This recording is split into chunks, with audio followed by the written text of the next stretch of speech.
पहला शब्द है एवेट। अवेट अवेट माने होता है रोकथाम करना। पहला शब्द है अवेट। अवेट माने होता है रोकथाम करना। दूसरा शब्द है अवेटर। अवेटर माने है कसाई खाना या बूचड़ खाना। एबोट तीसरा शब्द। एबोट होता है मठ गुरु, यानी कि किसी, ऐसा समझ लो कि किसी मठ का मठाधीश। दूसरा होता है एब्रीवेशन। एब्रीवेशन मानता है किसी शब्द का संक्षिप्त रूप, यानी कि ऐसा समझ लो कि जैसे डॉक्टर को DR लिखा जाता है और मिसेज को MR लिख देते हैं, मिस्टर को MR लिख देते हैं, मिसेज को MIS लिख देते हैं, उसे कहते हैं एब्रीवेशन माने संक्षिप्त रूप। तीसरा शब्द है एब्डिकेट। एब्डिकेट माने होता है पद का त्यागना। इसका सिनोनिम होते हैं गिव होता है, फोरसेक होता है, क्विक होता है, क्वाइट होता है। तीसरा शब्द है एब्डिकेशन, यानी कि पद त्याग, किसी सम्मानित पद पर त्याग देना, यानी कि ख़त्म कर देना, उसे छोड़ देना, रिजाइन कर देना, एक पद त्याग करना। ये होता है एवरेशन। एवरेशन माने होता है असामान्य, यह सामान्य न हो गए, अलग अलग सी बातें करने वाला असामान्य। जैसे एक होता है एबोलिश। ABOLISH। एबोलिश। एबोलिश माने होता है समाप्त करना, किसी चीज़ को ख़त्म कर देना, विध्वंस कर देना। ये होता है ये होता है एब्रीजीनियस माने होता है, यार इसका मूल निवासी होता है, यानी कहने का होता। एवरेज माने होता है संक्षिप्त करना किसी चीज़ को। इसकी वो है एवरेज की, to shorten a piece of writings without losing the sense, यानी कि किसी शब्द के सेंस को खोए बिना उसका संक्षिप्त रूप करना, ये होता है एवरेज। तीसरा होता है वाइडली। वाइडली माने होता नहीं, अपसाइड माने होता बेतुका। अपसाइड माने होता बेतुका। इसका होता है वाइडली अनरीजनेबल्स, इलॉजिकल्स एंड रिडिकुलस, यानी कि अपसाइड बेतुका होता है जो सेंसलेस हो, एक तरह से कोई कारण, बिना उसके इलॉजिकल हो, तो इसे अपसाइड माने बेतुका बोलते हैं इसे। दूसरा होता है एक्सीलेटर। एक्सीलेटर रेट माने होता है किसी गति को बढ़ा देना। एक्सीलेरेट माने बढ़ा देना किसी गति को। और एक तो है एकम्प्लिश मानता है से अपराधी। वो होता है एकम्प्लिश मानता है से अपराधी, यानी कि से अपराधी किसी क्राइम में इन्वॉल्व होना, यानी कि किसी का साथ देना क्राइम में। अकॉर्ड माने होता है समझौता। Accord ACCORD। अकॉर्ड माने होता है समझौता। फिर होता है अकाउंटेंट। अकाउंटेंट तो आपने बहुत सुना होगा। अकाउंटेंट माने होता है मुनीम। मुनीम पहले जो वो रह रहे थे साहूकार के दौरे, अकाउंटेंट देखने वाले, उनका खाता बही देखने वाले, तो उन्हें बोलते हैं मुनीम, अकाउंटेंट। तीसरा है एकॉस्टिक्स। एकॉस्टिक्स माने होता है, एकॉस्ट तो वो होता है ध्वनि से संबंधित होता है, एकॉस्टिक्स आ जाएगा तो ध्वनि विज्ञान आ जाएगा। एक्विट माने होता है बरी कर देना किसी काम को। इसकी एक्सप्लेन पढ़ लेते हैं। एक्वेट की होती है to decide and state officially in court that someone is not guilty of a crime, यानी कि एक ऐसा स्टेटमेंट जिस कोर्ट द्वारा, एक ऐसा आदेश जिसमें यह है किसी व्यक्ति को या किसी आदमी को नॉट गिल्टी पाया गया क्राइम में, यानी कि उसके अपराध में कोई भी संलिप्त नहीं पाया गया हो, तो उसे एक्यूट कहते हैं, यानी कि बरी कर देना कहते हैं, छोड़ देना। एक्रोबाट माने होता है कलाबाज। एक्रोबाट होता है, एक्रोबेट माने होता है कलाबाज।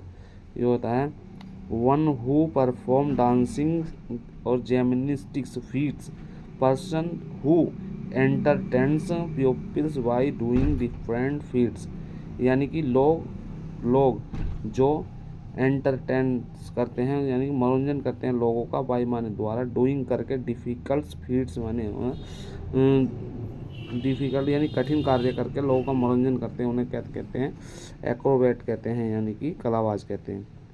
तीसरा शब्द है a words formed from a first letter of the words that make up the name of something, यानी होता है शब्दों के पहले अक्षरों से बना एक शब्द। एक्रोनियम कहते हैं इसे। जो एक्रोफोबिया होता है ऊंचाई से डर। एक्रो जहाँ भी आएगा ऊंचाई के लिए आएगा। एक्रोफोबिया, एक्रोमानिया, एक्रोफोब भी हो सकता है, एक्रोफाइल भी हो सकता है। तो ये एक्रो जो अभी आएगा, जब भी आएगा वो एक्रो का संबंध ऊंचाई से होगा। यानी कि ऊंचाई से डरने वालों को एक्रोफोबिया कहते हैं। जैसे कि फियर ऑफ ग्रेट हाइट, यानी कि ऊंचाई से डर को एक्रोफोबिया कहते हैं। तीसरा एक्ट माने होता है कार्य करना, एक्ट करना, एक्ट से ही एक्शन बना है, एक्टिंग बना है, तो ये कार्य करना होता है एक्ट माने। जैसे लिख रहा है टू डू समथिंग, कुछ करना, to he behave in the particular way, किसी रास्ते से पार्टिकुलर विशेष रास्ते से कोई काम करना, या a perform part of the play, यो हो सकता है एक परफॉर्म प्ले का, यानी प्ले माने होता है किसी पिक्चर कह लो या किसी नाटक कह लो, नाटक का परफॉर्म का एक पार्ट जो होता है वो एक्ट होता है, फिल्म या फंक्शन कह दो।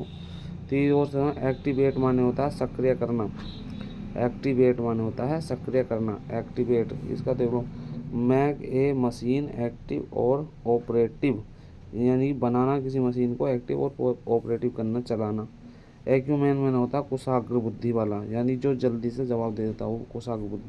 क्योंकि ना the ability to make good judgement and take quick decision, यानी कि योग्यता होना या गुड जजमेंट, अच्छे निर्णय की, एंड टेक क्विक डिसीजन, एकदम, यानी कि एकदम से सोच के, एकदम 2 दूनी 4, 4 दूनी 8, 8 दूनी 16, एकदम से जवाब देना कि तुम्हारे पापा का नाम क्या है, तुम्हारी माँ का नाम क्या है, सबका नाम बता के एकदम से जो बताता है उसे होता है एक्यूमेन, कुशाग्र बुद्धि वाला। एडिक्ट, एडिक्ट माने होता है लती या नशेबाज। इसका एक्सप्लेनेशन हो गया a person who physically dependent on a substance harmful drugs, यानी कि एक व्यक्ति जो फिजिकली डिपेंडेंट, यानी शारीरिक रूप से निर्भर होता है कहाँ पे, सब्सटेंस या हार्मफुल ड्रग्स, जो सब्सटेंस पे निर्भर रहता है या हार्मफुल ड्रग्स पे निर्भर रहता है उससे बोलते हैं एडिक्ट। एडिक्ट माने होता है लती या नशेबाज। जो था बिलीव इन एंड ये सिनोनिम है भाई, जेना याद करना हो कर लेना। जैसे कैंडिड माने होता है निष्कपट, इस पर साफ बोलने वाला, उसके सिनोनिम होते 3। क्या होता है, फ्रैंक होता है, ऑनेस्ट होता है, फोर्थराइट होता है, FORTHRIGST, राइट। बैरन होता है माज, यानी कि जिससे कुछ पैदा ना हो सके, जैसे कि अनप्रोटेक्टिव हो सकता है इसका, इनफर्टाइल हो सकता है, डिसोलेट हो सकता है। देखो इसके ये हैं अनप्रोटेक्टिव, अनफर्टाइल और होता है डिसोलेट। फिर होता है जीनियस, जेन्युइन माने होता है वास्तविक, ओरिजिनल होता है, रियल होता है, ऑथेंटिक होता है। और एक सेकंड रुक जाओ, सवाल पढ़ लो भैया एक बार सब, सवाल है ये वाला सम्मुख पर। सीता की आय गीता की आय से 10% कम है, बताइए गीता की आय सीता की आय से कितने % अधिक है। दूसरा सवाल है चीनी के मूल्य में 20% घट गया है, यदि ज्ञात कीजिए कि उपभोक्ता पहले जितने आय में कितने प्रतिशत अधिक चीनी प्राप्त करेगा। एक तीसरा है एक पुस्तक का अंकित मूल्य क्रय मूल्य से 20% कम है, बताइए कि उस किसे कितने % का अधिक लाभ हुआ है। 30 चौथा है रहीम की ऊंचाई करीम की ऊंचाई से 50% कम है, ज्ञात कीजिए रहीम की लंबाई कितनी अधिक है। 2 राशि। अब हम एक एक सवाल करेंगे, वो भी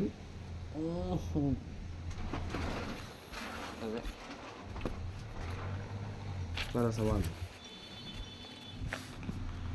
सवाल है सीता की आय गीता की आय से 10% कम है। इस जगह लिख लेते हैं सीता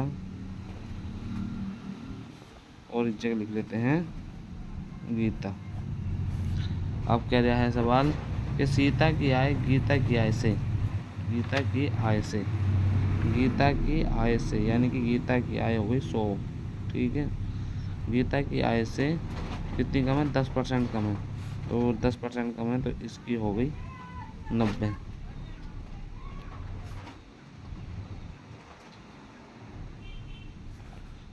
हो गई। क्या कहते हैं आप बताइए गीता की आय सीता की आय से कितने % अधिक है। सीता की आय से कितनी अधिक है, तो यो है भैया 10% अधिक। किससे है, तो बटे में कर देंगे 90 से, ठीक है। और हमें परसेंटेज में ही बताना कितने % है, तो भैया गुणा का निशान लगा, परसेंट लगाने के लिए 100 से गुणा कर देंगे। तो ये हो जाएगा भैया, ये 0 से तो ये वाला 0 कट गया, 9 का 9 हो गया, एक इधर गया 10 हो गया, और 10 में फिर गया तो 1 हो गया, 11 9 99, और 11 सही 1/9। यो आपका आंसर हो गया भैया सही। अब और अगर विस्तार से करना है, अगर नहीं आ रहा समझ में, तो वही कर सकते हैं हम तो जी। तो भैया ऐसे कर लो, ऊपर हो गया 1000, क्योंकि 1 0 ये वाला और 2 0 ये वाले, 3 0 हो गए, और बटे हो गया 90। ठीक है, ये पूछ लेंगे ना ये कहाँ से आ गया, परसेंटेज का चिन्ह लगा दिया हमको, तो ये कैसे बन गया। तो भैया हम उसके लिए बता देते हैं कि ऐसा करके 1 0 से 1 0 कट गया। अब इस जगह यो लिख दिया हमने 100, और यो लगा दिया हमने भाग का निशान, इधर लिख दिया 9, अब इधर लिख दिया हमने हर जगह। अब इसका पहाड़ा हम 10 में पढ़ेंगे, 1 में पढ़ेंगे तो नहीं जाएगा, तो हम पूरे में पढ़ेंगे, पूरे में। तो 9 का 9, 9 का इधर आ गया 11 1, फिर हाँ बचा 1, तो 1 उतार लिया, फिर ये वाला 0 उतार लिया भैया, और ये वाला फिर पढ़ेंगे इसमें 10 में, 9 का 9 एक बार, और ये 9 का 9 बचा, 1 शेष पर बच गया, और 9 से तो ये भैया ऐसा करके आ गया। तो 11 तो गई पूरी, ठीक है, 1 गया शेष, और 1 भाग दी थी 9 से, तो हम ये ऐसा करके आ गया भैया, ये आ गया ये। अब 11 9 99 100 हो गया नहीं पूरा 100। तो भैया ये ऐसा करा। अब दूसरा सवाल पढ़ेंगे हम। दूसरा, चीनी के मूल्य 20% घट गया। अब करते हैं चीनी का मूल्य। चीनी, ये चीनी का मूल्य, चीनी का मूल्य, ठीक है। चीनी का मूल्य पहले जो था 100 रुपये था। अब क्या कह रहे हैं, चीनी का देख लो, एक बार पढ़ लेते हैं, पढ़ लो भैया। चीनी का मूल्य 20% घट गया, ज्ञात कीजिए कि उपभोक्ता पहले जितने बीए में कितने प्रतिशत चीनी प्राप्त करेगा। यानी कि 20% घट गया, तो 20% घट गया, तो भैया 80 रह गया, 80 रह गया। तो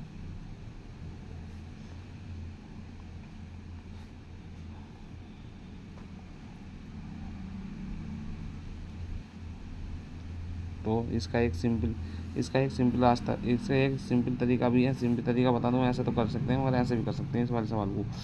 यानी कि 100 रुपये थी, उसकी पूरी आय गुणा 10% हो गई कम, 10% हो गई कम, और कितने से कम हो, कितनी कम हो गई, और लिख देंगे नीचे। तो भैया 0 से 0 आगा, फिर भी वही 11 सही 1/9% हो गई। ऐसे ही इसे कर लेंगे, यानी कि 100 तो ये हो गया, ठीक है। 100 गुणा चीनी के मूल्य में कितनी कमी आई, 20% की, ठीक है, 20% की कमी आई, और बटे आ गया 80।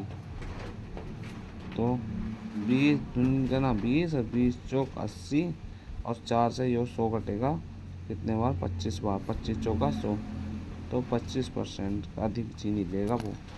अगर 20% की कमी आ गई तो कितनी कमी लेगा भैया, वो लेगा 25% अधिक चीनी मिलेगा।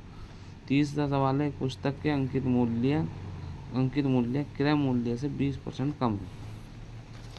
तो भैया 20% कम है, तो मान के चलो, यानी कि 100 गुणा कितना कम है, 20% कम है, 20% कम है, तो ये कितना है 80।